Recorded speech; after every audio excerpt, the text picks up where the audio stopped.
Hey guys, I'm Meteorologist Chris Tomer. Let's talk some mountain weather, and we have some residual snow moving through Colorado all the way into 12/8, and then that's gone, and we've got two other storms lined up. And let me show you what it looks like in Jackson Hole. What a glorious view all the way out to Cody Bowl. So 7 inches reported there in the last 24 hours, 17 inches in the last 48 hours, and I've got more snow in my forecast down the road.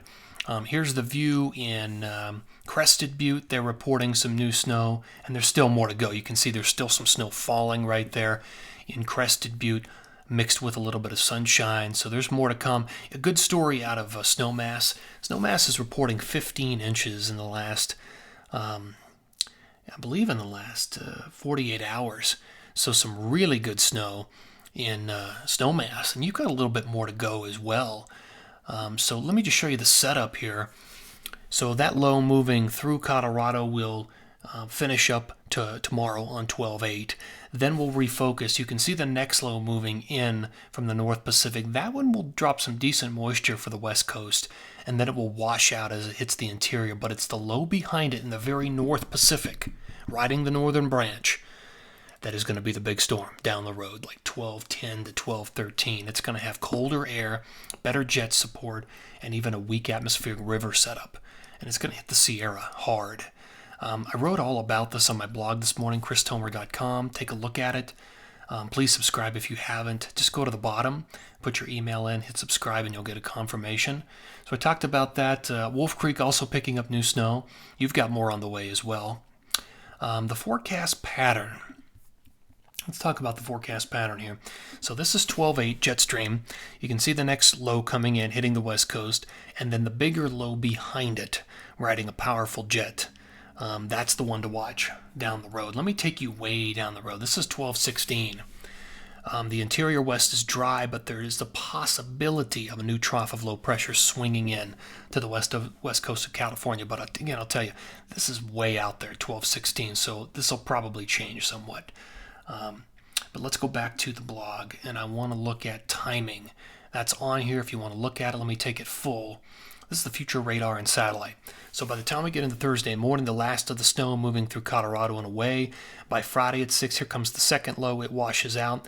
Bigger low comes in Saturday. Look at that, nailing the Sierra into Sunday morning. And then it moves into the interior with snow from Montana to northern New Mexico. It's a much larger storm.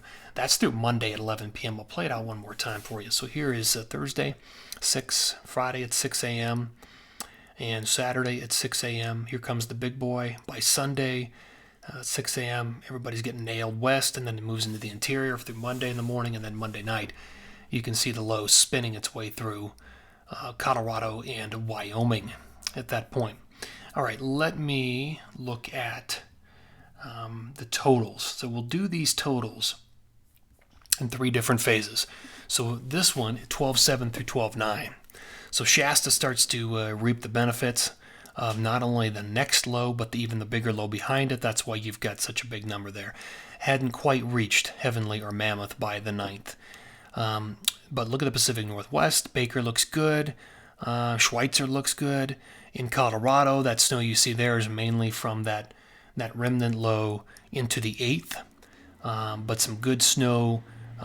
Although I'll say in the central and northern mountains of Colorado, some of that snow that you see there is actually from the washout of that second low coming in.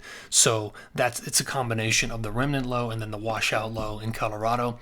And the washout low spreads 4 to 7 from the Tetons down into the Wasatch. So really not bad. Now look at this. This is phase 2. This is 12/10 through 12/12. Significant impact here from the powerhouse low and an atmospheric river in California. You're looking at 2 to 3 feet, over 3 feet down at Mammoth during that time period. That big low pushes snow into the interior. Looking at about a foot in the Wasatch, 5 to 7 up in the Tetons. Really good stuff in Idaho from Sun Valley to Brundage and Schweitzer again. Bridger Bowl actually does okay. In Colorado, you're starting to feel the effects from that big low as well, 5 to 12 inches during that time period. Again, that's through the 12th. So let's look at the 13th through the 16th. This is the very last part of that big low. look at the numbers. Another 4 to 5 in the Wasatch, another 4 to 14 in Colorado if that storm takes this track. So that's some really good stuff. We got a lot of snow in the forecast, feet of it, really, down through the 16th. One more stop. This is the Northeast. All of the 8th through the 12th, just not the right storm track for the Northeast. Just not seeing much. There's only one outside shot of some light snow, and that's really it in my forecast through the 12th. So there you go, guys. Always appreciate you tuning in here. We got a lot of snow yet to fall across the West.